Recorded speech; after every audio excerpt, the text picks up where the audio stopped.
From the 600 ESPN El Paso River Oaks Properties Schoolyard Sports Studio, here's Steve Kaplowitz and Adrian Broadus. Happy Friday, everybody. TGIF, everyone, and welcome back to Sports Talk. Here we go on the 16th day of August, 2024, the final day of the Michael Plundo Sports Talk residency for the summer. That's right. He's like you two over at the Sphere. You enjoy it, you pack it up, you get the fans there, and then eventually it has to come to an end. And this is it. The end of the Plundo residency for the summer of 2024. Adrian, an emotional day for all of us. Yeah, man. I'm bummed, man. Michael, I felt like he came here to us a sophomore and he left a man. So, it's going to be exciting to watch from afar. He's joining Raider Vision. Maybe we see him on TV at some point. Maybe he's, doing a little soccer, maybe some volleyball, maybe some, football even. But what I have to say about Michael Plundo in his second time around here at 600 ESPN El Paso is he's grown up in a very big way. He's handled SportsCenter, he's handled segments, he's handled co-hosting duties, and he's handled a great series on our website, by the way, all the predictions for every division across the NFL, and he wrapped it up all throughout the summer. I love it. He came to us a boy, he left a man. I think that is a great way, Adrian, to describe what Michael's been like to us. That is terrific. Although I'll say this, I remember the very first day of his internship last summer.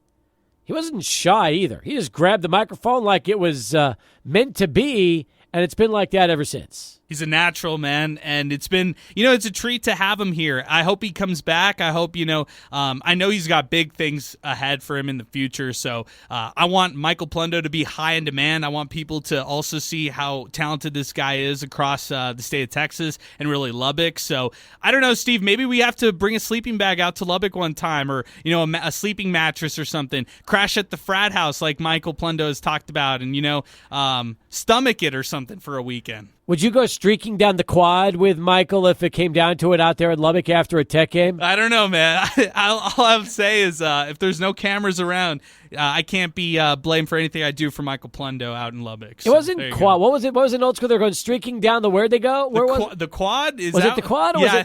Was it the quad? I don't remember. Michael, do you remember that scene when he was going streaking where they were going? Honestly, I remember it, but it's leaving off the top of my head. No, I couldn't tell you.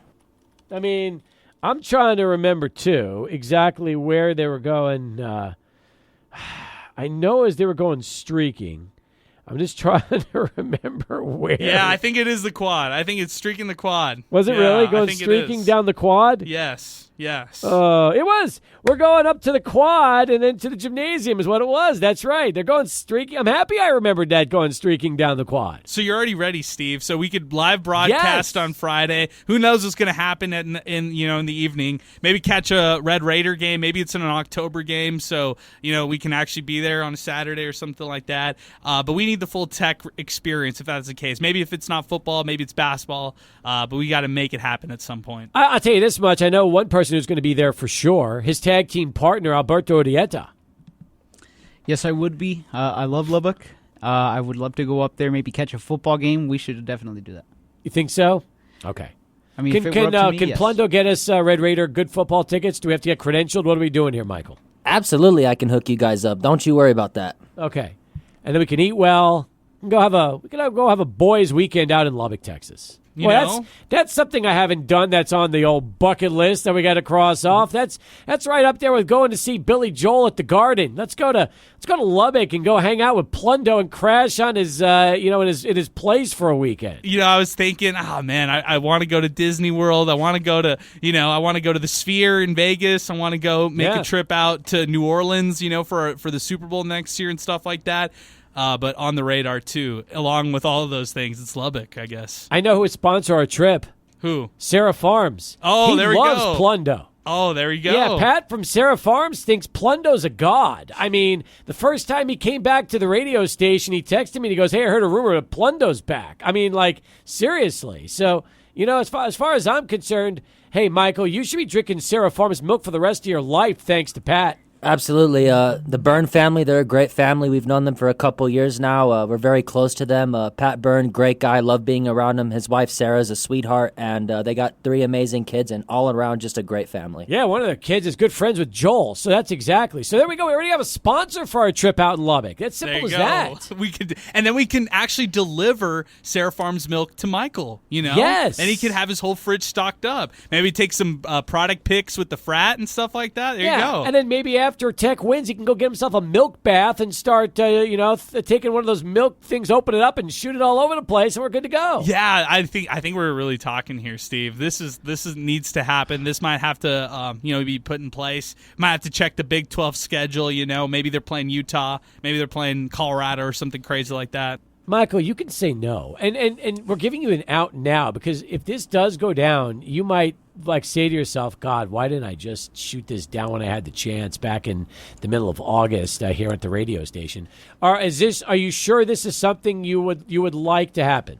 Absolutely, Steve. Why wouldn't I? That's what I'm thinking right now. Why wouldn't I? Because you don't know what you're getting into, especially with Alberto showing up. That could be the wild card. When Alberto comes, anything's possible. Well, don't worry. We'll bring. I got someone to watch Alberto, so we'll keep an eye on him. Don't worry. All right, fair enough. I'm looking at the schedule, by the way.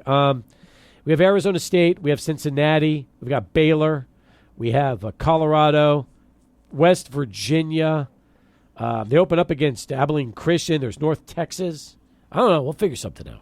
Yeah. We have a lot of options. Boy, I mean, I never got so excited about going to Lubbock, Texas until today. That's going to be fantastic. Have some good Italian food. Go to some of the spots that we'll Michael go to Stella's. There you go. Michael's also told us a lot of cool watering holes as well in Lubbock, so we'll have some fun. Yeah, maybe we'll go meet up with Brad Taylor, who runs the Chihuahuas, because his kid's going to Texas Tech as well. It's funny how Lubbock is kind of like, where all the kids who want to leave El Paso, it feels like a lot of kids go to college at Texas Tech. Like this generation, you see a lot of kids going to Texas Tech. Do you know that over the years, I've been to Waco, I've been to Austin, I went to school in Austin, San Antonio, Dallas, Houston. I've even done the Midland, Odessa experience for high school football. But I've never done Lubbock, and I've never done College Station. Oh, interesting, man. Yeah. College. We need an intern from Texas A&M. Do eventually. we? Maybe not. You do remember where I went to college? Do we really? Nah, and especially they share the same conference. Yeah, I know. There's only room for one SEC person here. So true. Anyway, all right. Well, listen, Michael. I hope you have a great last show. Do you want to just handle all sports centers today, Michael? You want to do top and bottom of the rest of the day? I would love to. I would love to go out strong, so All I think right. that's a good way to do it. Fantastic. I'm happy for you. We'll do that. So, Michael Plundo today, the rest of the day, folks. It's Plundo Day here on Sports Talk is what it is. We got a lot to cover, a lot happening. We have Chihuahuas tonight. I'll be heading to the ballpark as soon as the show's over. Looking forward to watching them play. Last night, by the way, they got the game in, but, man, it was raining around El Paso last night. It was coming down.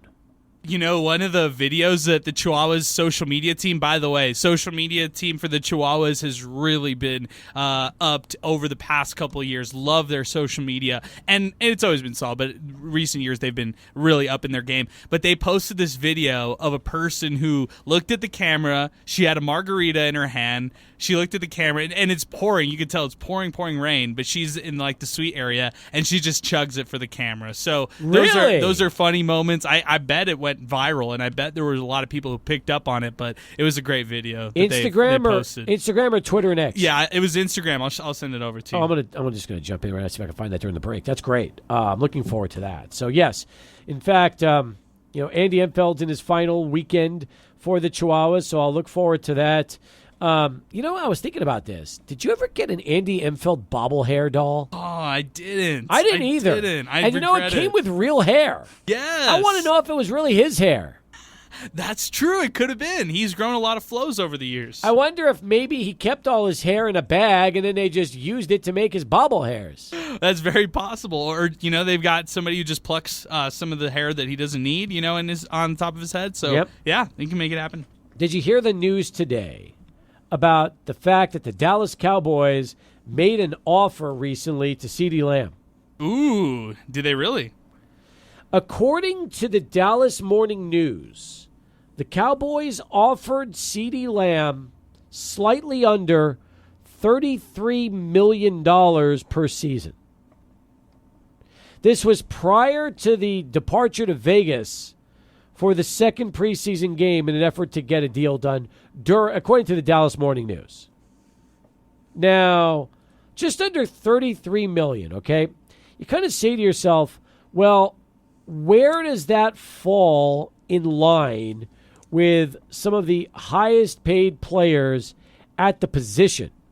Because that's the first thing I'd want to know, right? You'd want to know exactly where that contract falls. And that's something I'm going to try to figure out right now because, Adrian, that seems like awfully good money to me. We just don't know how long the contract is. Yeah, and you're talking about, first off, $33 million a season, which would put him over the Chris Jones amount and actually over the Justin Jefferson amount, right around there. Like Justin Jefferson's like $35 a year, $140,000 guaranteed, or $140 million guaranteed over the 4 years that he recently signed. Devontae Adams actually $28 a season. So you're getting more than Devontae Adams if you're CeeDee Lamb, but just a little under the Justin Jefferson mark, which I feel like that's probably fair right there for CeeDee Lamb if that was the deal. So that's right, because you're right. A.J. Brown is at 32. Amon-Ra St. Brown is 30. Same with Tyreek Hill. And then, you look at all the others. So let's just stay. But here's the thing, okay? Say it's $33 million. Are we talking? You think it's going to be probably 3 years and $99 million is what we could be talking about? Do you think? Because for a guy like CeeDee Lamb at his age, wouldn't you want to go 5 years? I would want to go 5 years. I would want, if that's the case, so it's probably closer to like $170 million, if that's the case. But that would make him the highest receiver in the game. How would he say no to that? So chances are, if the Cowboys really offered him $33 million a year, maybe they gave him a 3-year deal. Maybe that's what we're talking, like under 100. Because right now, St. Brown is at 120 total. Devontae Adams is 140. DJ Moore is 110. Justin Jefferson is 140. Don't you think that if they gave him a 5-year deal over 150 and he could be the highest paid player, he would have signed yesterday? Of course. I mean, Justin Jefferson, if you're making more than him right there, that would just be the surefire, right? Because he set the bar, and everybody's trying to be paid as much or close to the Justin Jefferson amount. Now, maybe CeeDee's trying to be the highest paid receiver in the league, and maybe he's just trying to up the ante because Jamar Chase also needs to get paid, Steve. That's the other guy who's kind of waiting there as far as top receivers go. So if you're talking about another guy who makes a lot of money, maybe you'll look at Jamar Chase to maybe reset this market too. Because if they gave him $132 million, which would be 4 years at $33 million a year, and however much is guaranteed, $132 million is still below Justin Jefferson. It's still below Devontae Adams' total dollars. It will probably be below Jamar Chase. It's above St. Brown, and it's also above DJ Moore. So he would be the third highest paid receiver in total dollars. But that's not what CeeDee wants. CeeDee wants to be the highest paid receiver. You don't want to be third now, because if you're third now, you might be 5th next year and 10th the year after that. So you probably want a 5-year deal, so at least when the contract is signed, you're the highest paid receiver. So if I'm CeeDee's agent, my argument is, look, this is an offense that loves to throw the ball. You're telling me that Ezekiel Elliott is your solution in the ground game? No. This is going to be a passing team, and there's a chance that CeeDee Lamb could lead the NFL in receiving yards if things go right and if they stick to what their motto is. So if I'm CeeDee's agent right there, I'm arguing, hey, wait. If you're going to make him one of the most, if not the most productive offensive weapons in the receiving game across the NFL, and he needs to be paid that way. And by the way, one thing to say about the deal that Devontae Adams signed for $140 million, there's only 16% guaranteed. Okay, so of the 140, the only amount he was guaranteed was $22.7 million. So that's a terrible contract. I mean, they can get out of that whenever they want. So the funny part is not just the $33 million a year, how much of it is actually guaranteed money? Because when you go down the list, the receiver with the highest percentage guarantee for the larger deals is Justin Jefferson. His guaranteed salary per year is $22.1 million.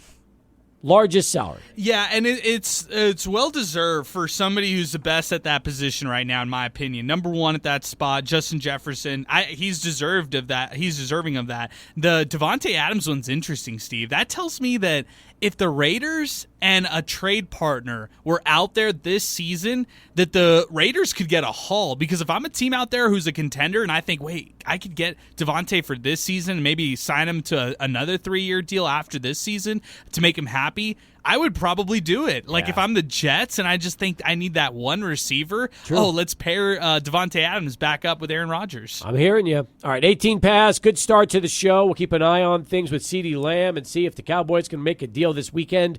Speaking of the Cowboys, they've got Vegas tomorrow. That's going to be big. We'll talk to Christy Scales in the 6 o'clock hour for the Dallas Cowboys update. Plus, we got Michael Plundo, bottom of the hour for Sports Center. So all that and still plenty more to come as we get it started right. Here's Charlie Wan with traffic update number 1 on a Friday. You have a chance to check out UTEP football today, guys? We did. I went there. Alberto stopped by as well. It was interesting, Steve. It got off to a late start. It was like 11:30, 11:45. Actually got onto the field. They were scheduled to get started with practice at 10:30. Took a little while, but it's been grueling for them, man. This is week 3 right now, and you could tell. You could tell it's that week 3. Really? Everybody is there. They're kind of fine-tuning things, and this is you heard kind of how Coach Keaton was talking yesterday about how players were getting after it in practice, feeling extra competitive. That was the feeling like at practice today. Well, that's good. That's kind of the feeling you want, right? That's exactly what you want to see heading into the last 2 weeks of camp. You know, it's interesting, the comparison between the Dana Dimmel fall camp and the Scotty Walden era camp. I feel like what they're doing right now is almost preparing them for like real in-game or in-season weeks. Like a Monday is like how a Monday would be during the season. A Tuesday is a Tuesday, and so on and so forth. So tomorrow is their first or one of their most significant scrimmages, Steve. Head coach Scotty Walden was saying that tomorrow they're really going to hope to iron out some of these battles that have been going on behind the scenes. I know quarterback is one that they expect to drag out all the way to the last week, but there are other battles that are going on for UTEP football, including the cornerback spot, the safety spot, the slot corner spot. On defense, you look on the offensive line, they're still trying to figure out their starting 5 unit that they want to rock with on their offensive line. So, yeah, I mean, there's certain things, certain battles that are going on behind the scenes that are pretty interesting. I'm sure. And that's the thing. We talk so much about quarterback because we don't know who it's going to be, that we forget that there's 10 other positions on the offensive side of the ball and 11 others on the defensive side. I feel like if you went wide receiver, you could probably say right now in Penn, Trey Goodman's going to be your number 1 receiver. Number 2, right behind him, and 3 will probably be Ashton Nickelberry, a.k.a. AJ Nickelberry, and probably Jaden Smith, who is the Eastern Kentucky transfer. Goodman and Nickelberry were both Austin Peay transfers. At the running back spot, put it in Penn right now, it's Javon Jackson. He's going to take over that spot. On the defensive side, we know where Maurice Westmoreland's going to be. He'll be at that outside linebacker bandit. They like Trey Dunson. They like Nate Diamond in the linebacker group. Among the defensive tackles, there's some really good competition going on right now. And then for corner, the only one who's got it locked down is A.J. Odoms. Yep. Everybody else, Amir Boyd-Matthews and Jalen Shelton, they're going after it right now for the second cornerback spot. And the secondary should be interesting between Xavier Smith, Corey Chapman, Josiah Allen, and also, maybe even getting some, good stuff from Oscar Moore. So really good secondary to competition to look at. Have they been healthy so far? I think so. I think from what I see, I think that they are healthy. So that's all I can really say. I mean, you want your mainstays to be healthy, like A.J. Odoms and Maurice Westmoreland. Those 2 guys have been exceptional during camp. So I haven't really seen too many guys, getting carted off or anything like that in these couple weeks. That's a good sign. I mean, that's what you want. So you want them to be as healthy as possible heading into the start of the season. That's so important if you're a UTEP fan, especially with Nebraska 2 weeks from tomorrow. It's hard to believe. 2 weeks from tomorrow, guys, we're starting the season here. 15 days. I mean, it's right here, basically. I feel like this team should probably know in the back of their head, the coaching staff should probably know what direction this is all going. I think they should probably fine-tune things like with their ones and really just run with their first team, all together in these final 2 weeks. And that's just my philosophy. I wonder how this approach will be for this coaching staff. I'll reflect on the Dana Dimmel camps. You saw the starters really emerge. Probably that first week of August, and they just kind of ran with those first team guys the rest of August. But I'll tell you, the way that they're working this year is much different than how they were working last year. So there you go. That's your fall camp update. Yeah, they're completely different, aren't they? Look, not just new coaching staff. Everything about this team is different. Last year, I would say that fall camp, you wouldn't have a lot of contact. And this is football, right? This is a gladiator sport. This is a physical and a contact sport. And there wasn't a lot of contact being made last year during fall camp. This year, there's contact. They tackle each other. They do real game scenarios and stuff like that.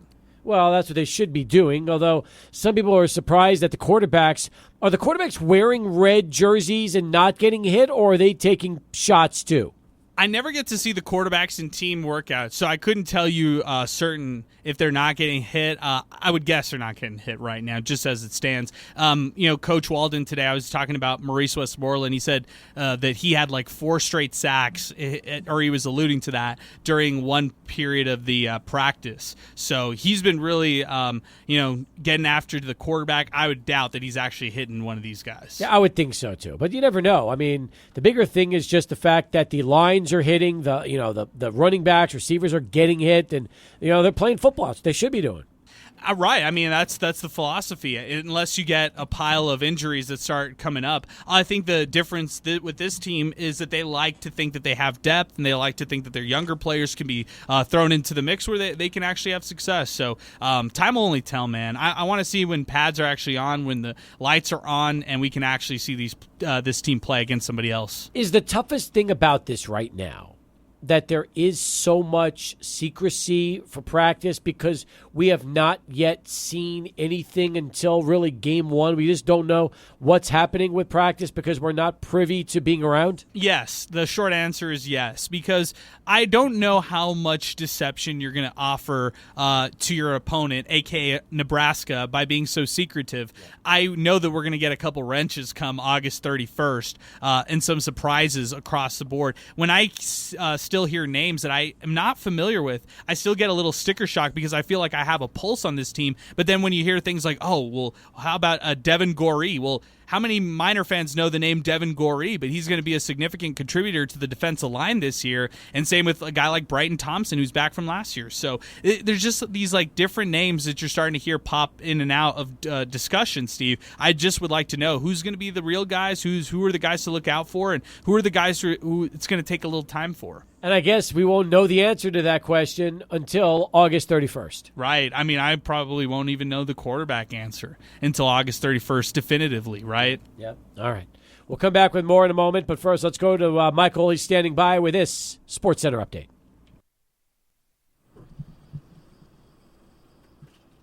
Story, and it's breaking news here on Sports Talk. In fact, anytime we have breaking news, it's a big deal. And I mean, let's be honest, Michael, you should have led SportsCenter off with this particular story. In fact, I can't believe you didn't, but I'm going to set the tone for everybody. You know what the breaking news would have been that you could have led SportsCenter off with? Please don't tell me Brandon Ayuk just got traded. No, that didn't happen. Paul Cicala has officially followed 600 ESPN El Paso on Twitter and X. Wow. Yes. That's big news. Yes. Okay, that's big. Paul, welcome back, Paul. We missed you. Friend of the program. Big friend of the program. So, yes, that is now official. Paul Cicala has followed us on Twitter and X. Love that. And, hey, man, if you haven't followed Paul Cicala yet, do that. Give him a follow. It's at Paul Cicala. I mean, simple as that. There's no fake name, no handle, no nothing. It is just him. He's got a pink long sleeve button down shirt, and he is rocking it. And there it is, Paul Cicala on Twitter and X. Adrian, this makes it's the best news we've had all day today.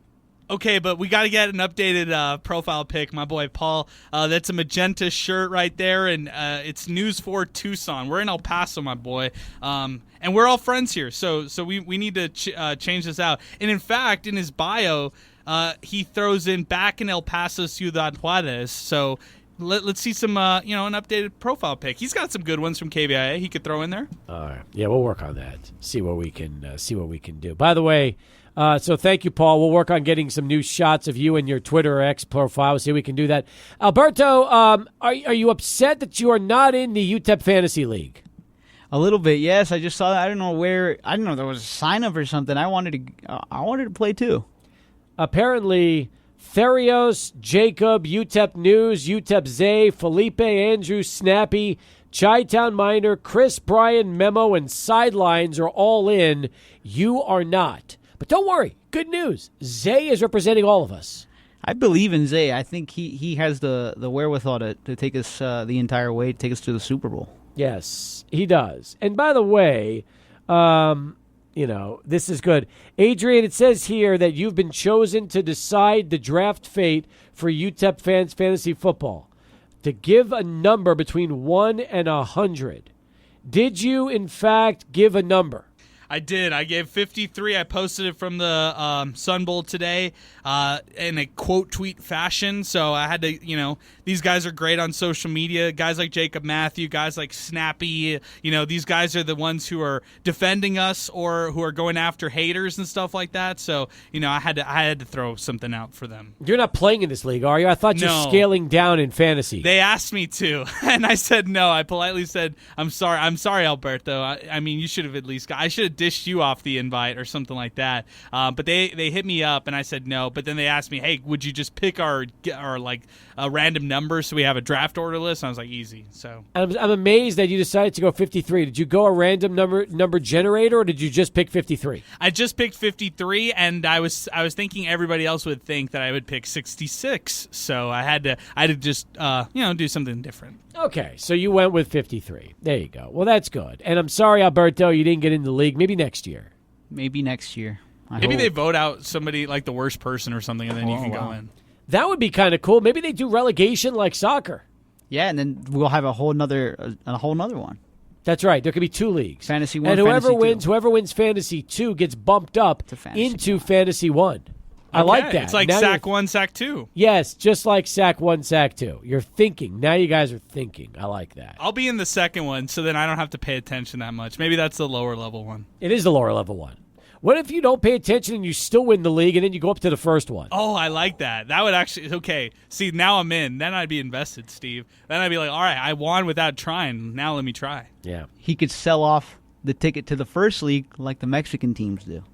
Oh. So what you're saying is if he wins, he essentially sells somebody the opportunity to join this league. Yes. You do realize it's like 12 random people on Twitter that are UTEP fans, right? And this is not like, the Jeff Erickson high-dollar money league that's going into fantasy sports. Everyone's really invested, so I think it would have that ambient, that environment. I think we could get it done. Okay. Fair enough. Michael Plundo, will you be starting a league for Texas Tech sports fans the way UTEP's doing it here? Yes, I have. I actually have a league going on with my fraternity buddies. We're actually going to draft during Labor Day weekend, so I'm just doing my homework on a couple of guys I'm on the fence about taking, so just going to continue to do my due diligence here and hopefully recover from a disastrous year. Do you have an extra spot for Alberto? Actually, Steve, now that you mention it, me and Alberto are in a league of our own. Are you? Yep. We are. Look at this. And we have quite the fantasy league name, too. Really? Yep. What is it? It's called Dishonorable Discharge. Oh, I like that. Dishonorable Discharge. That is good. All right. That's a good league name. Very nice. And you have enough teams in there already, right? You're good to go. Fantastic. Good for you, the two of you. I'm proud of you guys. If we had a you and me commissioner, Steve, the KROD fantasy football is probably, it could probably happen. It would be great on the show. Been there, done that. We did a draft years ago at Buffalo Wild Wings. We had a live radio show. We told listeners to come in. They all drafted. We ran the draft. It was a long night. God, it was long. And then we finally finished. I forget who won that year, but we actually gave away a really cool prize. I forget what it was. It was like a couple $100, something like that. And somebody, like a gift card, somebody won the league. And I remember, though, we once did a listener fantasy football league and did a live on location draft. Okay, could we do one internally where us four, we're all four here. We got Lane Frank 5, Salmonta is 6, UTEP Zay 7. We're starting to build this up. Do Keith 8, maybe. I'm just throwing him in the mix. Foss 9. And Chris Fernandez 10? We got 10 players right there. You could do that. Okay. We got to just figure out a commissioner and somebody, and then I won't care about this one either. So. I hope Foss drafts Dak Prescott. He probably would, because if you're playing for the regular season and not the playoffs, that guy's like MVP material. So wouldn't that be great if Foss takes Prescott? It would be so on brand, and then he would have to remind us every week when he's with us. Oh, my fantasy football player, Dak Prescott. Oh, my fantasy football player, Garrett Wilson over here. Yes, exactly right. Although he doesn't call him Dak, he now refers to him as Dakota. Oh, yeah, that's right. Yeah, Dakota Prescott. He's the only one I've ever heard that calls him Dakota. So thank you, Foss, for that. 20 in front of 5 as we continue here on Sports Talk. By the way, I saw that video on Instagram of that woman chugging that margarita. I don't know how that hasn't gone viral. She pounded that thing when the camera was on her. Yeah, it was funny. I guess when I first saw it, was really picking up steam, and I guess it just died. So sometimes that kind of stuff happens. But yeah, those funny video board interactions while rain delays happen or while it was pouring, that's good stuff by the Chihuahuas social team. Was that from last night? I would think so. I would think it was from last night. I couldn't tell you for sure. Man, a lot of comments on that one. A lot of comments. Like, I don't know, 52 of them, apparently, in terms of this particular post. It's like 1 day ago. But here's the thing. It says here, join us tonight as we transform into our Copa identity, the El Paso Margaritas. Buy your ticket now. Man, I don't know. Maybe this was something that happened a while back, and then they just decided to put it back on and rehash it, Very possible. Man, she has her sunglasses on the entire time. She's starting to drip margarita down her chin, and she was focused on finishing that thing. She was. I thought it was pretty good form right there as far as just trying to chug it and finish it for the cam. So, yeah, we need more videos like this. These are funny. I like these when they do them. Yep, I agree with you. Anyway, all right, we'll come back. We'll wrap up hour 1 of 3 today. Still to come, story time with Hags. We'll do that and a whole lot more. And by the way, don't we also have a special guest joining us later today? That's right. Chapin head coach Tevin Caldwell. Yep, Tevin Caldwell is going to be popping in. Love that, too. So stay with us. Sports Talk continues. 600 ESPN El Paso. As we continue. Alrighty. Hey, by the way, who knew this would happen? More breaking news. Moments after we got done describing the epic video on Instagram of the lady drinking the margarita for the Chihuahuas, the margarita video is gone. Finished. Like, not even available. So I have questions because I'm trying to figure this out. Is it possible the video was on a 24-hour deal and then the minute a certain time hit, it was deleted?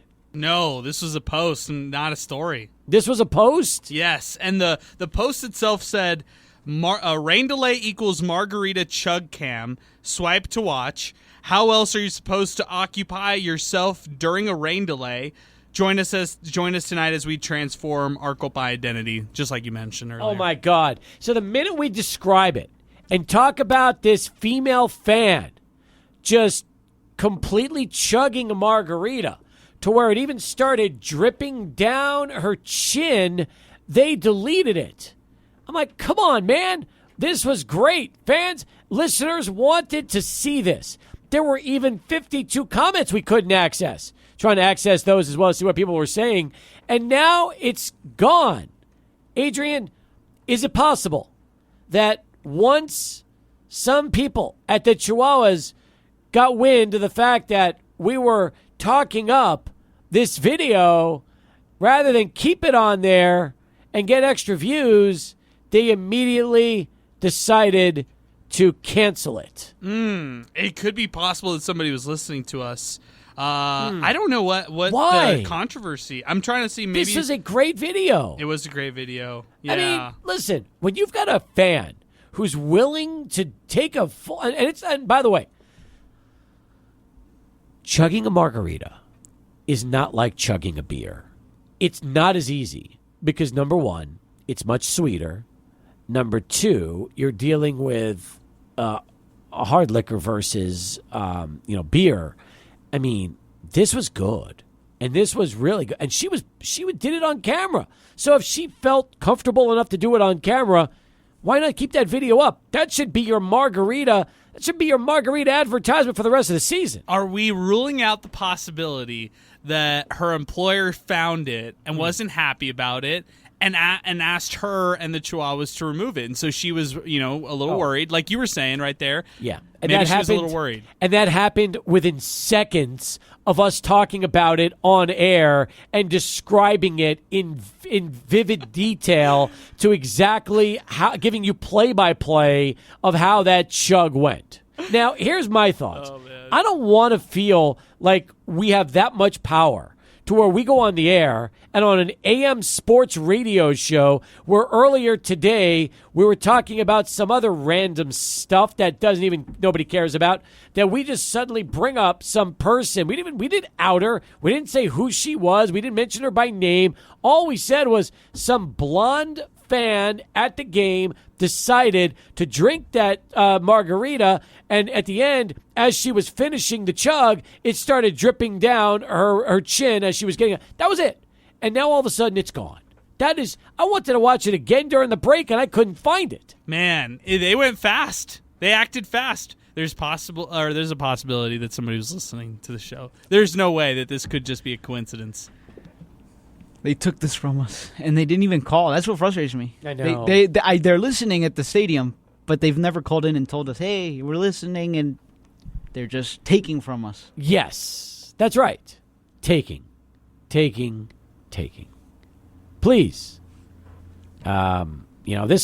She could have worked an endorsement deal with the team and been their margarita pitch person for the rest of the season.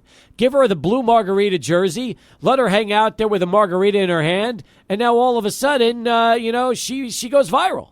That's right. The margarita jersey and drinking the margarita, chugging the margarita. She might not be like Haktua viral, but still she's going to get she's going to get viral another way. I was thinking that the same thing, but I was just not going to say it. So there you go. And by the way, speaking of Haktua girl, the New York Mets had her throw out the first pitch yesterday afternoon before the Oakland A's game. And they are getting absolutely crushed on every media outlet known to man for giving her that opportunity and just identifying her as a viral sensation. Did you see, this is the worst part about this story, the fact that after the A's rallied back and Seth Brown put the A's in front with a single to win the game, the first person in the press room is the Haktua girl. She's the first person. She's like fielding questions from the media. I think that fueled all of this right here. That's true. Because how fitting was it that on the day she throws out the first pitch, the Mets give their best Haktua impersonation by blowing a 5-0 lead to the A's and losing.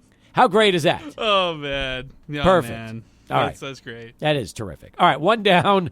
We got 90 to go. Stay with us. It's the Michael Plundo Farewell Tour. We'll keep things moving right here as more Sports Talk continues. 600 ESPN El Paso. And Adrian Broadus. All right, hour number 2 of Sports Talk underway. Welcome back as we continue here on the program. Tevin Caldwell will be joining us here momentarily. Excited about that. This came in via Twitter and X from the Texas Truth. Thought the breaking news was going to be Alberto buying a fresh new bottle of sparkling water for his girl. Oh, nicely done. Where is he when we need him? He just walked out of the room, Truth. He just walked out of the room when you said that. I got to repeat that to him when he's back here so he'll hear that. And then we'll get his reaction. It's a great thought, man. I'm with you. with you for that one completely. So nicely done, man. Nicely done, Truth. 600 ESPN El Paso on Twitter and X. That's 600 ESPN El Paso on Twitter and X as we continue here on a Friday afternoon on Sports Talk. In fact, man, we got a lot more in store for you, and including this man who joins us next. He is the new head coach of the Chapin Huskies. And I can't believe it, but I feel like just yesterday I was talking to him as he was a member of the UTEP Miners. Man, time flies when you have Tevin Caldwell on the program. Coach, welcome back, and congratulations on the opportunity. Yes, sir. Thanks for having me. It's just a surreal moment. I'm excited, man. How many years has it been since you played at UTEP? Let me see. I graduated 2016. That was my last year, so yeah, about 8 years now. Wow. So yeah. time has really flown for you. As far as, your development as a basketball coach at the high school ranks, when did that start? You see, as a coach, it started, even while I was playing, I was already getting my mind ready for if I did hop into coaching, I was always paying attention to Coach Floyd, Coach Carrillo when I was at Coach East. So that's when it really started. But then when I graduated, that's when I really started picking the brain of Coach Brooks, try to go to his practices and, review practice plans with him and just his philosophies. Brooks, he's had the biggest influence on me as far as my coaching career. Okay, so Coach Brooks was a big influence, although you mentioned it. Did you kind of know even during your playing days that you wanted to stay in the game as a coach after you were done playing ball?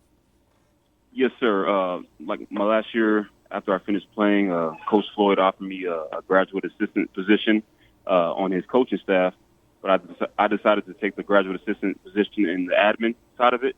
But when he asked me for that position, that really sparked something in me. Maybe I can get into coaching later on, and so that's when it really started for me. Now, when you spent the grad time in the admin office, what'd you learn there?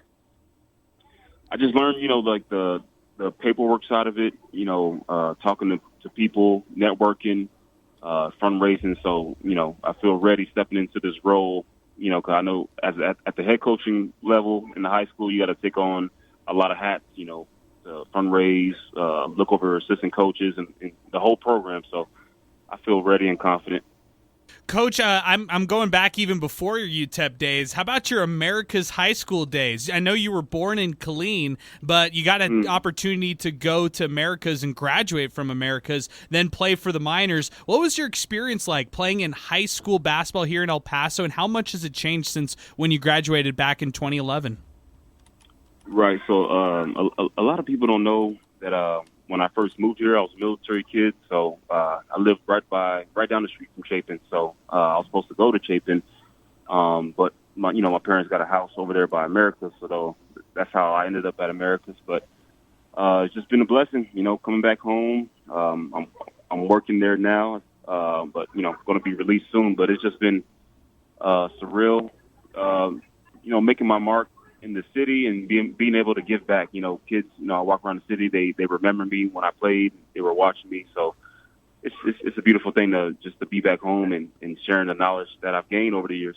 I'll tell you what else is amazing. Okay, we've got Eugene Costello at Andrus, we've got Omar Thomas at Socorro, and we have Connor Tucker now at Montwood. So you think about those three, and now you join that fraternity of former Miners who are all coaching high school basketball. I think it's terrific that, you're really, you think about this, okay? You're the only one of those three that played high school ball here and now is coaching high school. They all stuck around after their UTEP days were done or came back and became coaches in high school. But here you are, and I love the fact that 4 ex-Miner players within the last 20 years, or really 25 if you count Costello, are having the opportunity now to coach against each other in the high school ranks. Right. Yeah. So for me, it's a real, like a hometown hero situation, actually playing here and then, going through UTEP and staying here and giving back. So I'm just glad to be a part of the UTEP bubble because, for a lot of kids, young kids, the UTEP basketball team is their NBA team. That's their NBA tickets that they try to get, and, seeing the players, they're the celebrities. So I'm just glad I can share with the kids that I was in their shoes here in El Paso, and they have a chance. The hope is there, the dream is there, and they can obtain that goal. Coach, let's talk a little bit about this Chapin program, because Rodney Lewis had led this program to become the power that it is right now. A lot of great talent in Northeast El Paso, including one of the premier Division I prospects that you're going to find out in Northeast El Paso with Chapin. So how did you look at it from the outside when you were interviewing for this job as just a program that you were maybe looking to coach? Yeah, so, Chapin's, I would consider a top 4 program in the city. So when I saw the opportunity for me to put in for the position, I already knew that I was going, if I got the position, that I was going to inherit a team that was already ready as far as talent wise. And I'm ready to go there and just continue on what Lewis started. He built a great legacy, a great culture there. So my plan is to go in and just keep that going. And, because they have a great mentality there. They have high expectations, and I love it. So I know what I'm getting into, and I'm excited. I'm ready to get to work with the guys. I got to meet them, some of them yesterday, and they're ready to roll. Tevin Caldwell with us here on Sports Talk as we continue. Knowing the bar that Rodney Lewis set over these last few years at Chapin and the impact he made, we know that whoever was going to have to step into this position has some pretty big shoes to fill. You seem pretty confident that you can continue right where he left off and kind of continue to grow Chapin. Do you look at this as, a little pressure because of the amount of success that the Huskies have had over the years? No, I wouldn't say any pressure at all because, my measure of success is not just off of wins. It's more importantly, but the development of the player. And I'm confident in my ability to develop players, not just on the court, but in the classroom and in the community. And so that's my main focus going in. Not so much the wins and losses, but the development of the player. Because all these kids, they have a dream to play college ball, but a lot of these kids don't understand, when you get to college ball, mommy and daddy's not there, so you got to be able to take her to the classroom aspect and be able to be good in the community, not just the basketball part of it. So I'm confident in my ability for the player development part of it. Tevin Caldwell joining us live on our Longhorn Distributing Hotline, where all of our guests always appear here on Sports Talk. He's the new head coach of the Chapin Huskies boys basketball team, and he joins us on the show right now. So you mentioned Mike Brooks and really the impact he's had on you over the years, both as a player and as a coach. Prior to going back to Americus, before you took to get the job here at Chapin, you were at Pebble Hills for 5 years. What was that experience like for you? Oh man, it was amazing. Just a lot of good things for me as far as non-basketball stuff. I live right down the street from Pebble Hills. My mom worked there. My dad worked there. It was just a good situation for me. I learned a lot. That was my first coaching gig. I was a freshman coach. Started off with Arturo Escobar. He brought me in. I got to work with also Jason Morales. His dad is the freshman coach at Americas, who was my coach as a freshman. So it was just a beautiful situation to come into, knowing people around the city and just really getting a good push into this coaching career. But I'm thankful for that journey. So with your new center in Jaden Leverett, he's considered a 3-star center, 6'10". We've had him in our studios before, along with former coach Rodney Lewis. You tell us, what is your impression on him? He has picked up so much steam this offseason, garnering recent offers from the likes of Mississippi State, from former New Mexico State head coach Chris Jans, to SMU, to Utah State, to New Mexico, to everybody, it feels like, in this region. Right. Yeah. Oh, yeah. So I actually got to call him today just to pick his brain, get to know him a little bit more. My first impression that he's a great kid. I mean, he's great grades, good grades, good family. Met his mom yesterday. It's just I'm excited to see his leadership. I know being an alpha dog on a team, it can be easy to get a big head and think it's all about you, but he's already talking about, being a great teammate and being a great leader. So that's what makes me most excited about him, just how good of a kid he is. And then, just picking his brain to ask him, where does he like the ball on the court? His play style. Because I've seen little clips. I haven't got to see him play a full game. So I'm excited just to get to know him more, watch film with him, and just have a great year with him. Tevin, since you've been around now a while and coaching up through the high school ranks, and you were a standout player here locally yourself, you tell me, how much talent is there when you talk about young basketball players here in El Paso? It's getting better. It's spreading out. City League is getting better here in the city, and of course, what's helping out our kids is they're getting out more as far as the AAU circuit, and over the summer you find more El Paso kids in the Dallas tournament, Vegas, Arizona. So that's helping them get exposure. So when we go, when us El Paso teams make it to playoffs, we're able to hold our own because we got that exposure in the summer. But yeah, the talent is definitely getting more spread out around the city, and I'm excited to see all the competition around the city this year. Coach, speaking of exposure, you've been exposed to a lot of different styles and systems when it comes to basketball. Over at Americas, they play a totally different brand of basketball than they do out at Chapin. So what's kind of your philosophy as far as style of play that you want to bring over with the Huskies?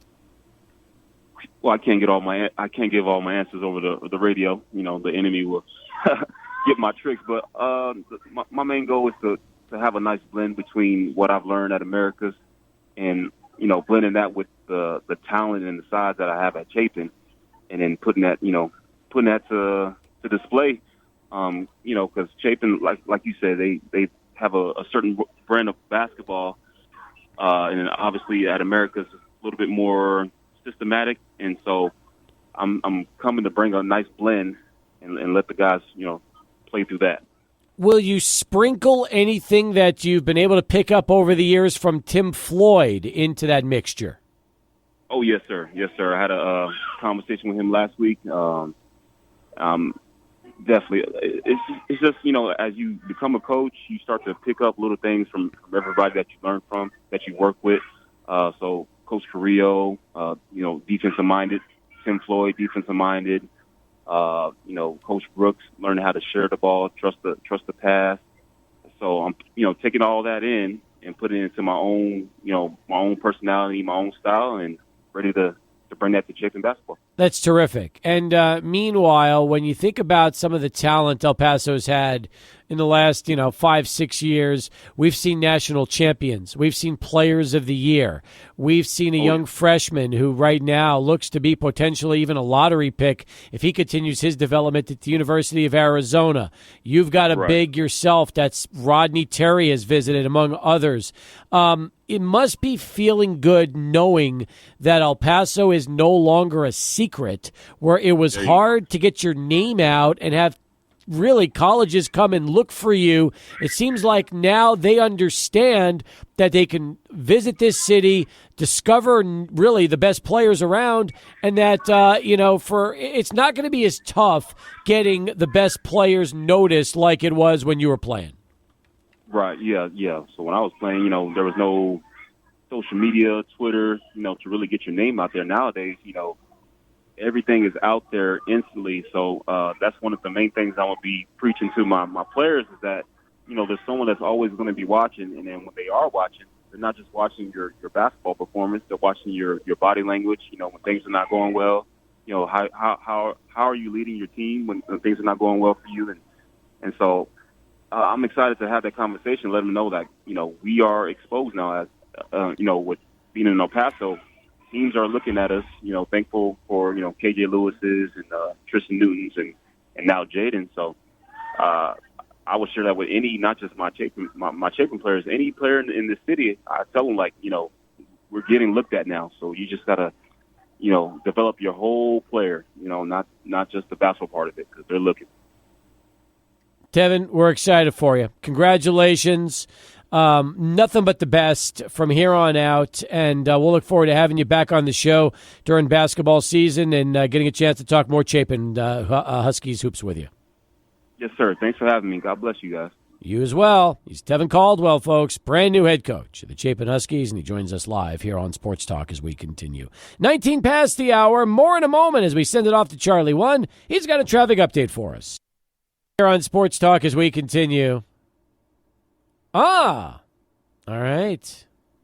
I learned something today from 5 Points Guy. He said, Steve, I'm 6'3" in my license, and I put 6'4". I guess that's a message to the Alberto 5'8" versus 5'6" in the dating app. So, but he also said that, did you know on your driver's license you can put any height and they won't check it? I did not know that from 5 Points Guy. So why would you ever put like a 5? Just if you're like 5'10", 5'11", just round up. Just go 6, right? Yes. Don't you agree? I most definitely agree. I will be filing for a new one soon. I'm just going to put 6 feet. Okay, you will. So you're going to go full 6. I'm going to go full 6 feet. All right. That's good. And by the way, I mean, have you ever heard of like getting pulled over by a cop, and then when they take you out of a police officer, I should say, when they take you out of the car, the first thing they look at your driver's license and they look at you and they go, "Come on, man, this isn't you. Who's this really?" And then you say, "Sorry, officer, you can put any height. You can put any height on there. I wanted to go 6 feet." I dream myself of being 6 feet. So no, I think they would get really angry, and it would land me in further trouble. So I don't want to do that. I'm looking for a picture of my driver's license that I just took to see how tall I'm listed at, but I can't find it. This came earlier from the text truth. You had left the room. He said that thought the breaking news was going to be Alberto buying a fresh new bottle of sparkling water for his girl. Unfortunately not. Well, I'm sorry, man. Hopefully soon that happens so that the masses can get the masses will be pleased when I buy a water bottle. I don't even like sparkling water. It's gross. no, you're not into sparkling water? Not really. You don't like drinking like a vodka soda? Not really. Really? No. All right.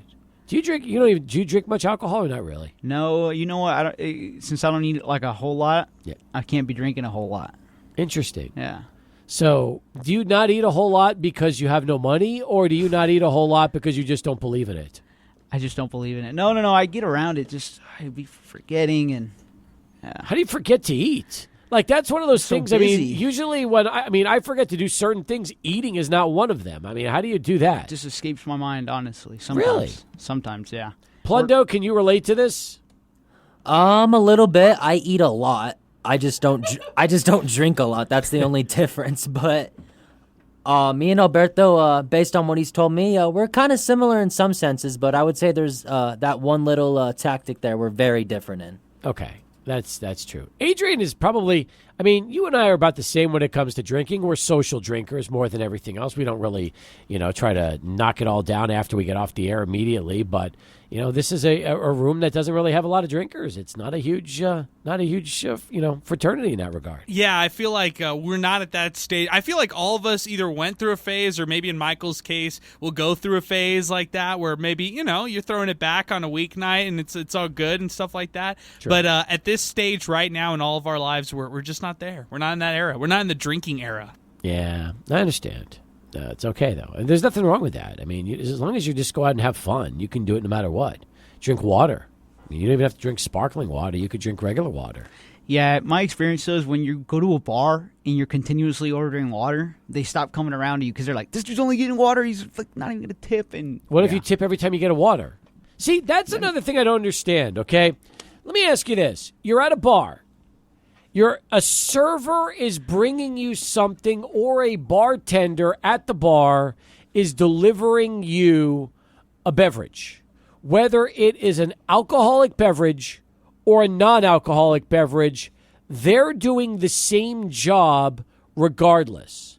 So even if you decide you want to drink water and not beer or a vodka soda or any other mixed drink, why not leave them $1 tip every time they bring you something? So you want me to have singles on me? Yes. So that every time I order a water, every single time, boom, boom, boom. 100%. Look, Why this not? would work. Let me tell you this. Yeah. This would work if they didn't serve you water in these tiny little cups and then filled it up with ice, I'm done in one sip.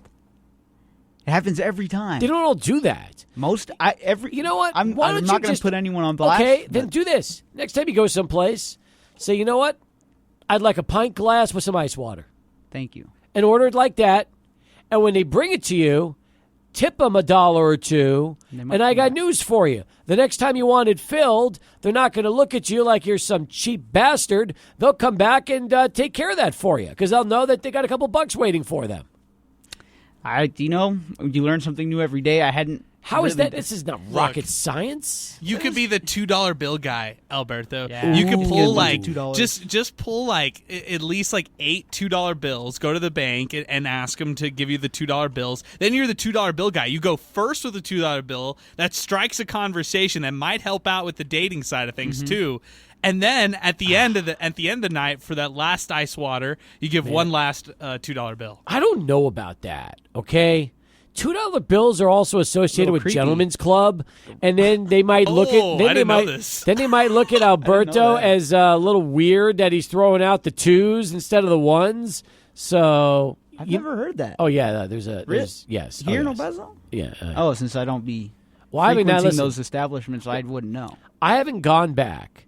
I haven't been to one in. How long has my brother been? All right, it's been at least 15, 16 years since I've been to one. And it wasn't even in El Paso. It was out of town for a bachelor party, okay? So I can't really tell you what El Paso's like now because I'm living in basically a time machine to the, late 2000s. But I could just tell you back in those days, if you had 2s, that's where they were going to. And I love the fact that of all the people that was talking about 2s, it's Adrian. That's fantastic. Hang on 1 second. Hang on, everybody. This is true. We now have breaking news. Breaking news on Sports Talk. Adrian Broadus is dropping 2s out of nowhere here on the show today.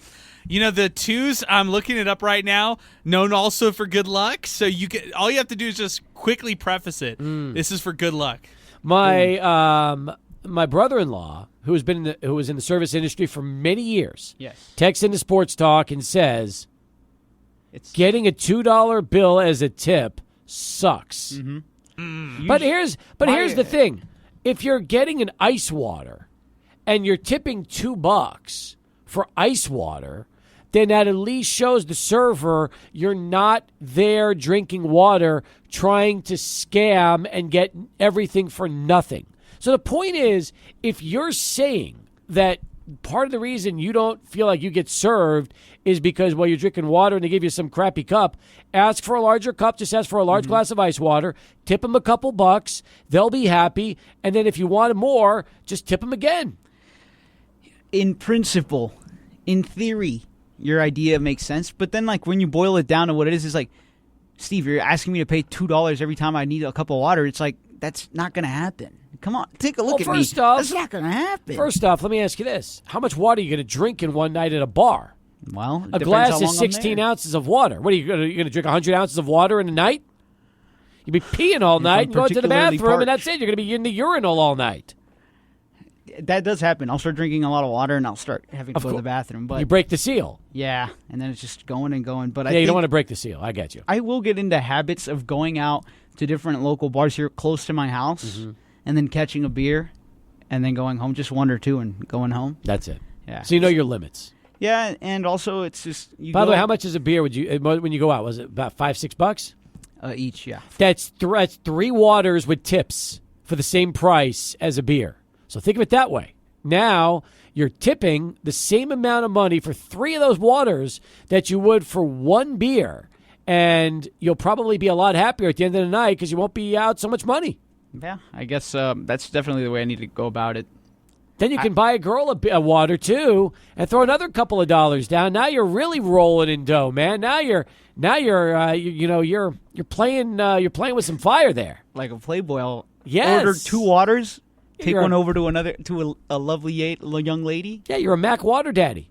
I think that could really work. I would be like the person advocating you don't drink anymore. There you go. That's the annoying person at the bar. No, not necessarily. So, you know what? There could be others that are non-drinkers just like you. And designated drivers. Yeah, next thing you know, love is in the air. Who knows? All right. 34 past the hour. Let's get back to Michael. He's standing by with this SportsCenter update. Thank you, Michael. Appreciate that. This came from 5 Points Guy also on our 600 ESPN El Paso app. Hey, Steve, what my old coach used to do, he would put $10 and ones on the table. Every time the server messed up or forgot to bring him something, he would take away $1.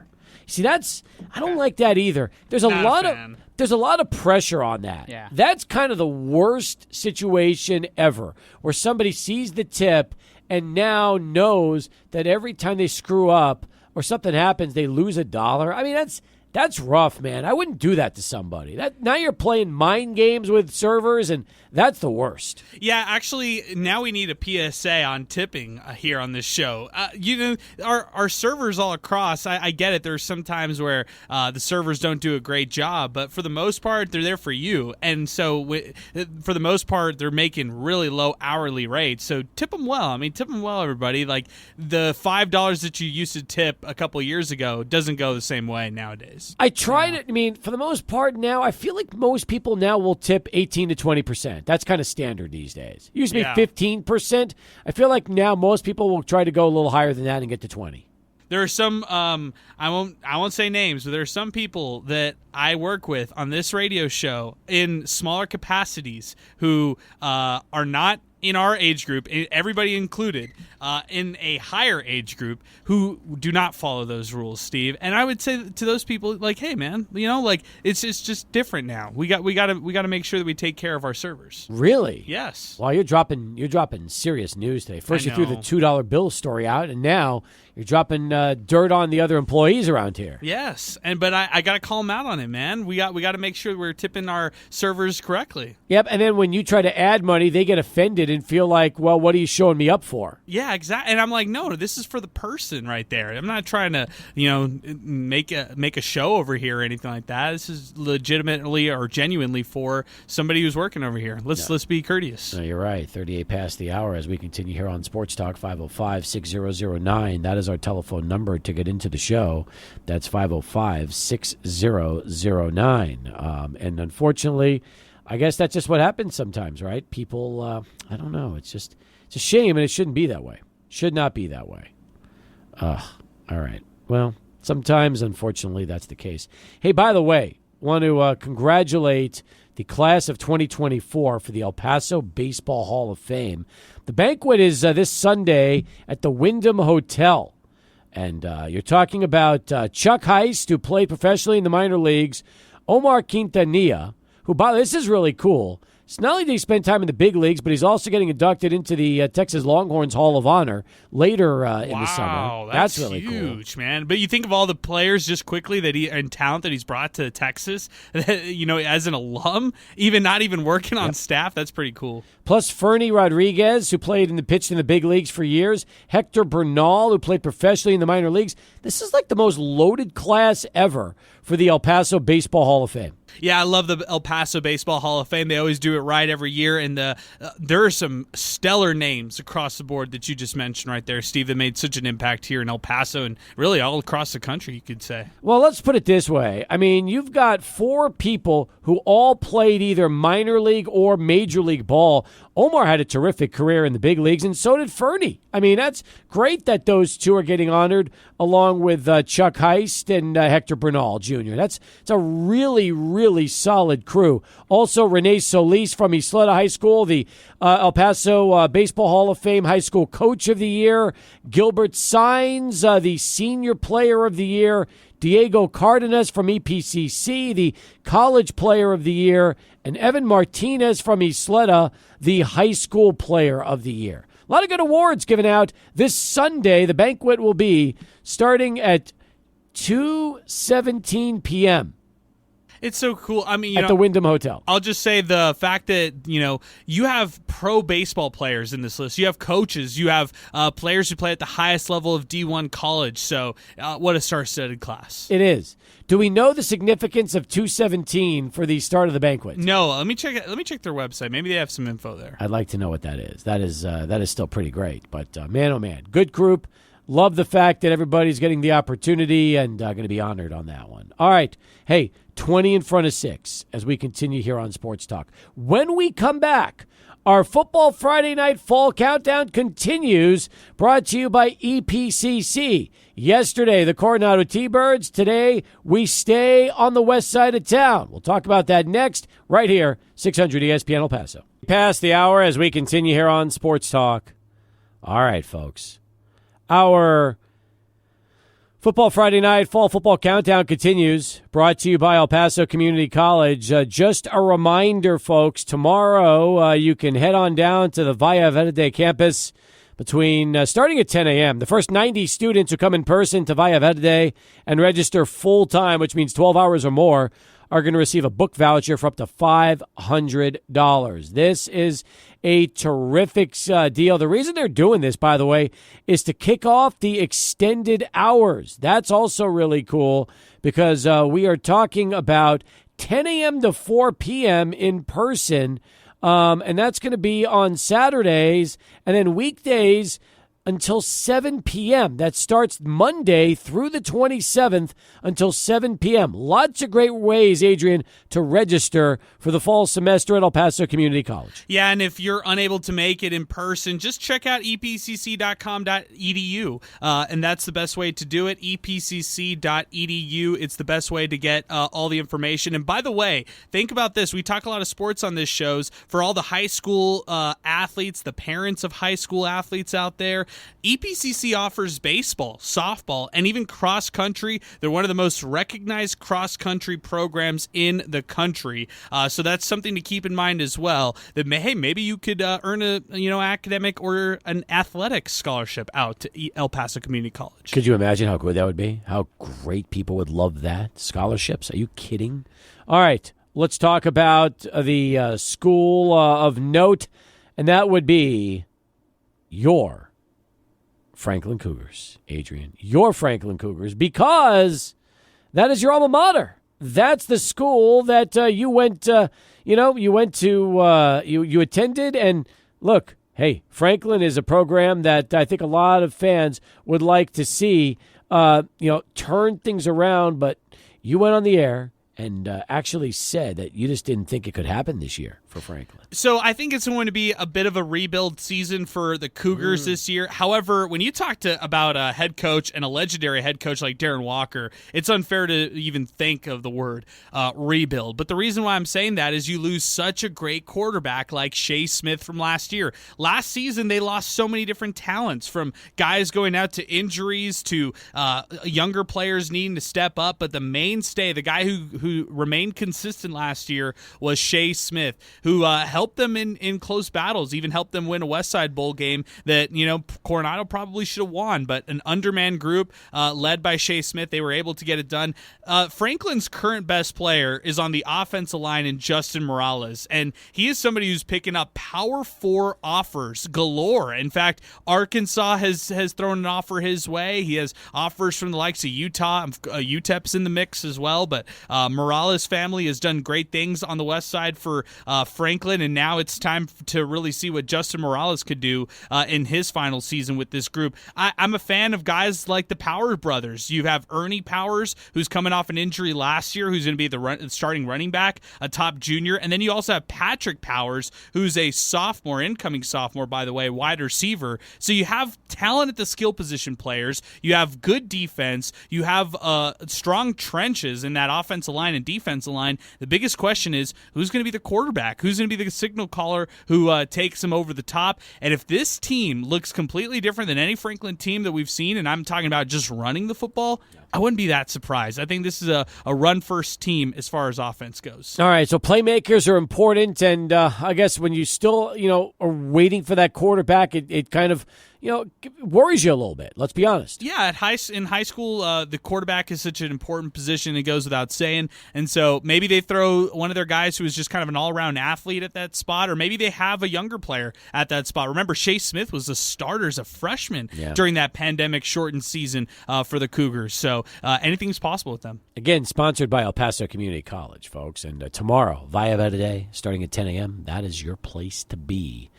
And excited about fall semester starting at EPCC. All right. Meanwhile, we got about a minute left to go here in hour number 2. You guys excited about a little preseason football this weekend? Cowboys and Raiders coming up on our partner station, KLAQ. That would be very exciting. We get a chance to see Trey Lance round 2 for the Cowboys to see if it's better than round 1. Couldn't close the deal, couldn't seal the deal against the Los Angeles Rams. See if any other names are out there, including CeeDee Lamb, which, maybe they do get the deal done, and maybe he is on the sidelines to make fans excited. And then on the other side, a lot of Raider fans in El Paso, Steve, they have a quarterback decision to make eventually. Aiden O'Connell or Gardner Minshew, who they go with? I'll tell you what. If I was the Raiders, I want to see more from Aiden O'Connell. I do. I like Aiden O'Connell. I think he's got a nice future. You already know what Minshew magic is going to bring you. So it's kind of like Fitz magic. Same thing. Yeah. The mustache has power. It does. And look at Cade McConnell. He's got that. He's rocking that mustache right now. Well, he hasn't shaved after I pointed out that he looked like dodgeball. In fact, he's grown out it even more. And really? And he's got the stubble around. So, I don't know how many hours Cade McConnell's sleeping nowadays, or these days, I should say. Maybe he's not sleeping at all. Maybe that's the case. He's focused on that starting quarterback job. Dallas Cowboys update with Christy Scales is coming up next, and then our final 30 minutes, which will include story time with Hags coming up here in our 6 o'clock hour as well. Plus, Win the West T-shirts. We'll tell you about it as Sports Talk continues. 600 ESPN El Paso.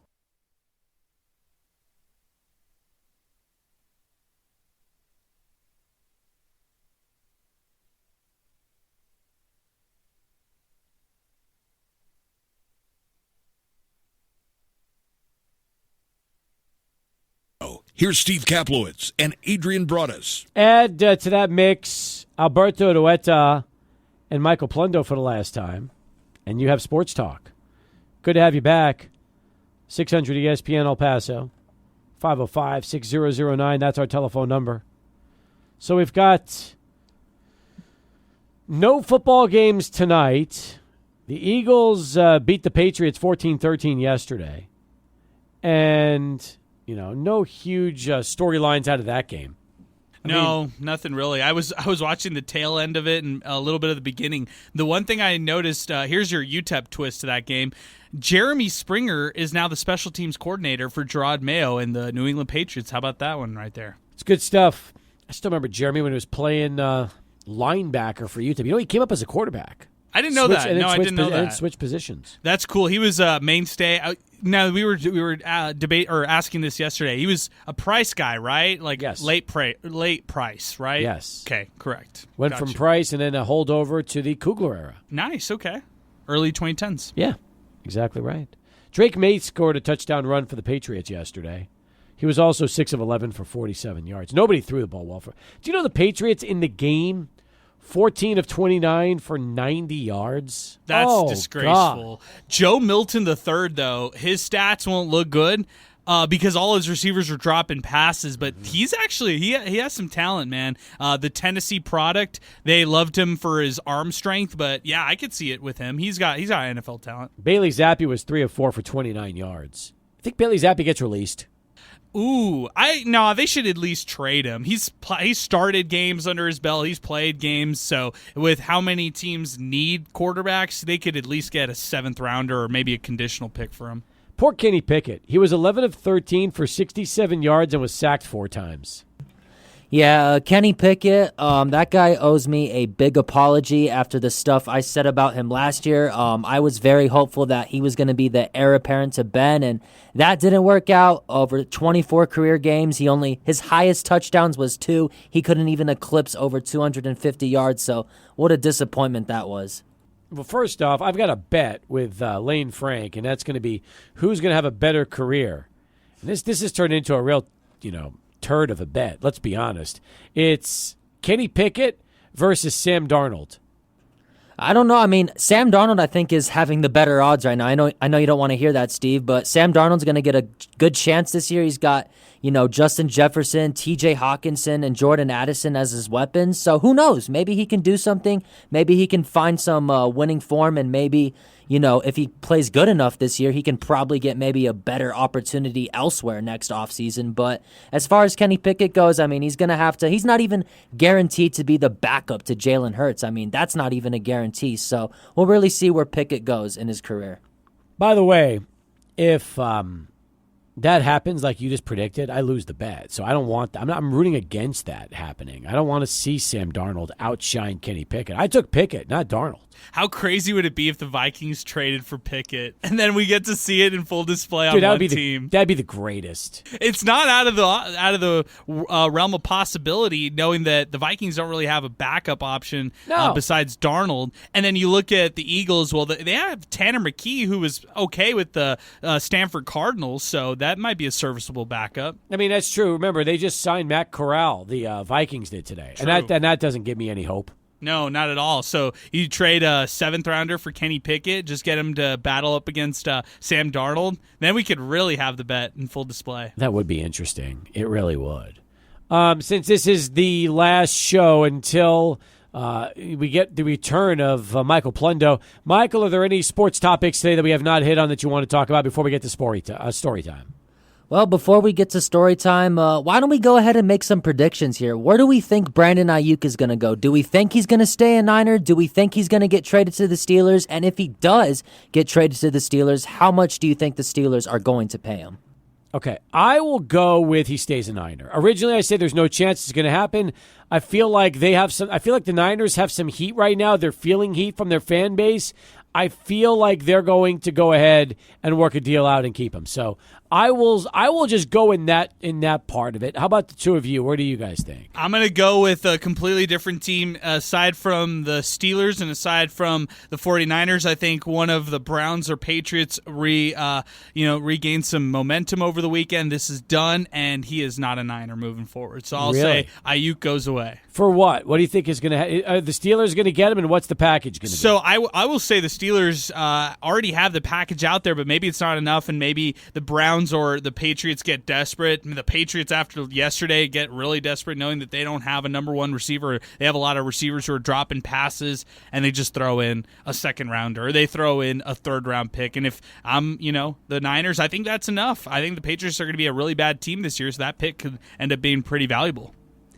I was under the impression that you could kind of created a list of teams he wanted to go to because they were contenders. So the whole thing that they're going to the Patriots, that doesn't make sense to me because they're not contenders. I think that, like we've said, the deal is done to go to the Steelers. It's probably not as much money as you want, and you're also not going to get to the Super Bowl again. To me, it's a no-brainer. Stay with the 49ers, but he'll probably end up leaving, going to the Steelers for less money, and never going to another Super Bowl again. Not if the 49ers, where they have to pay him because they realize here's the cool thing about the 49ers. They know what their team looks like without him. And they might decide, you know what? We can't. We love Jacob Cowing. We think he's going to be really good. We like our rookies, but not yet. We need Ayuk to stick around. If I had to choose between Debo, Christian McCaffrey, Ayuk, or put a priority list in order, Ayuk's the odd man out. I'm sorry. Debo gives you the switchblade that you need, the jack of all trades that you need at both the wide receiver and maybe taking some carries for you. And then Christian McCaffrey is still the best running back in the league, at least right now when he's healthy. So those are I'm prioritizing those skill position players if I'm the Niners. Okay, I get it. I just don't know what they're going to get back in trade value from Pittsburgh. Have we heard any of the details?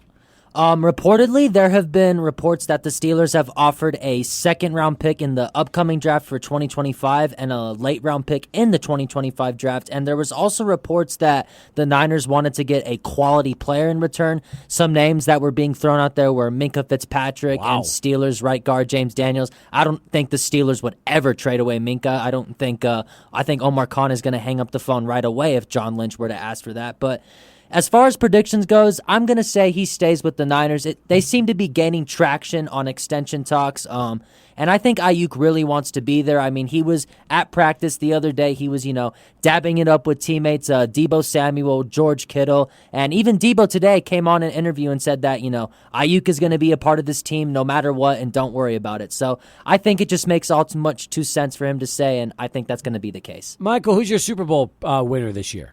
My Super Bowl, it's funny because we're talking about them right now. My prediction for the Super Bowl was the Houston Texans and the San Francisco Niners, and I think the Niners are finally going to break the curse. I think Kyle Shanahan is finally going to be a Super Bowl winning coach, and I think they get it done this year. I think the team is still replica to last year, and I still think they're going to be very dominant. Does Brock Purdy take the next step? I think so. I think he's in a great situation. I've always thought of Kyle Shanahan as the, quarterback whisperer and the guy that can really just make a system beneficial to any quarterback. Look at what he did with Jimmy Garoppolo. They ended up going to the Super Bowl. They were up by 10 with 10 minutes late in the fourth quarter. We all know what happened there. But the fact that they even got there with Jimmy G under center and knowing the type of quarterback he is now, I mean, it just goes to show you how good of a coach Shanahan is. And Purdy, with the elite weaponry he has, despite what happens with Ayuk, he's still got George Kittle to work with, CMC in the backfield, and Deebo Samuel, a very stout offensive line led by Trent Williams, and a defense that's just amazing with Nick Bosa and Fred Warner. So I don't see a reason why this team won't be back in the Super Bowl. I'll say this. If they go to the Super Bowl and win, and it's Brock Purdy under center, he'll be making $50 million. I mean, that's just what it comes down to, because they're going to have to pay the man. And you're going to go from Mr. Irrelevant to a $50 million quarterback. That would be huge if you're a 49er fan. And I don't think there'd be any doubts whatsoever by the 49er faithful if they realized that Brock Purdy was to take this team to back-to-back Super Bowls and break through and win this time around. Absolutely, and knowing the quarterback market around, so it's really not going to be surprising to see Purdy get that type of contract. I mean, look at guys like Trevor Lawrence, that's getting $53 million per year. Herbert's getting, I think, around that. Daniel Jones at $40 million a year. So Brock Purdy is definitely going to get a big boy contract. It's just a matter of when. Hey, last 49er nugget right here. And I absolutely hate the 49ers, by the way, as you're a Rams fan. Sure. Yeah. Jake Moody gave a great shout-out to the city of El Paso kicker for the San Francisco 49ers. It was posted by FitFam today on Instagram. I loved the shout-out. He was saying how Jake Moody was saying how El Paso is divided. There are Cowboy fans in El Paso. There are 49er fans. And so he was giving a big shout-out to all San Francisco fans, which I thought was pretty cool. I wonder who Jake Moody knows here in El Paso, or how he caught wind of this to give that video shout out. Yeah, I was going to ask you the same question. How in the heck did that happen, and how did FitFam get a hold of that? Yeah, I wonder. I feel like it had to have been somebody who knows Jake Moody or something along those lines. I wonder if he has any ties to Texas or anything like that, but not too familiar with what the kind of relation is between Moody and El Paso. All right, let's listen into this. So in case you missed it, this was Jake Moody's message to El Paso earlier today.